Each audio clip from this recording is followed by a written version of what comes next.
suportahan at tinutukan. Dahil ang primetime bida ng gabi-gabi niyong sinusubaybayan at inaabangan, mas pinalakas at mas pinabongga pa ng makasaysayang sabay-sabay na pagbubukas ng tatlo sa pinakamalalaking serye sa telebisyon, ang Kung Fu Kids, Lobo at Palos.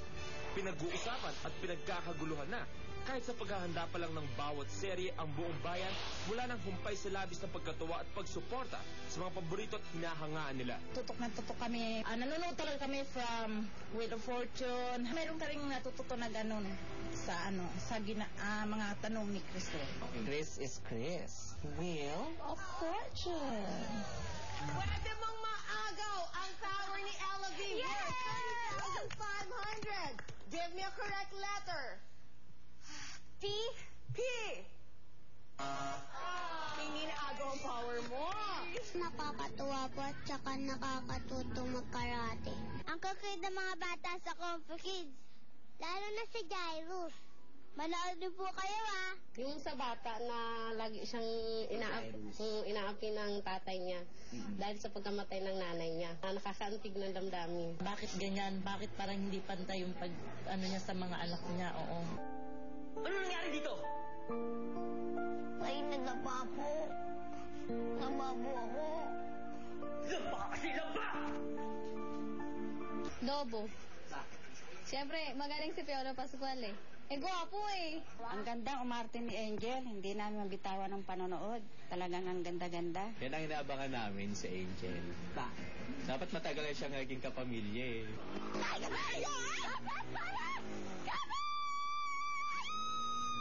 Si Jay Cuenca, gusto ko doon. Bakit? Magaling din siya umakting. Yun lang? Yes, tsaka pugi.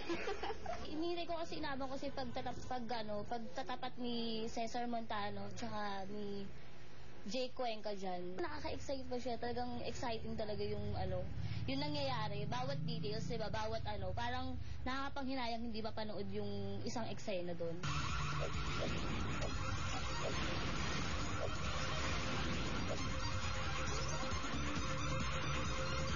Kay John Lloyd po tsaka kay Bea.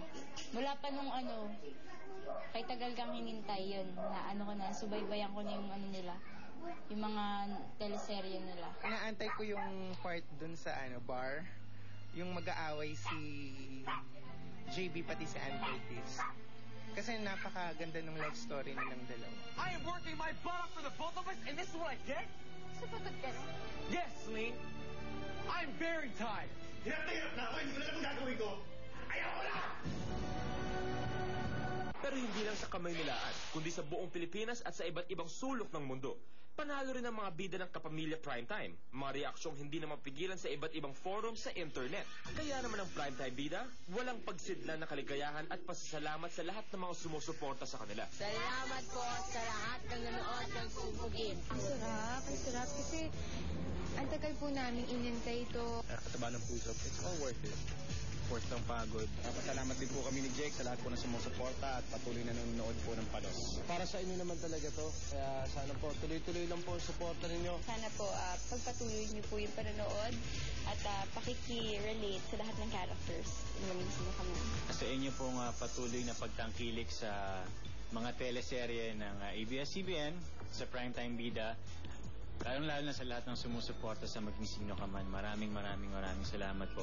Kaya naman gabi-gabi wala nang tayuan dahil mula sa pag-ikot ng kapalaran sa Wheel of Fortune hanggang sa makapigil hiningang balita ng TV Patrol World sa mga makukulit at matatapang na adventures ng Kung Fu Kids, sa kwento ng ikinadhanang pag-ibig ng Lobo, sa maaksong buhay ni Palos, sa iba't ibang kwento ng pag-ibig sa Maging Sino Ka Man at sa mga sangasangang kapalaran ng mga karakter ng Springwalds, sisiguruhing mas magiging kaabang-abang ang bawat programa para patuloy itong maging ayon sa gusto niyong manonood. Kayo ang #1 sa amin dahil team kapamilya tayo. At kasama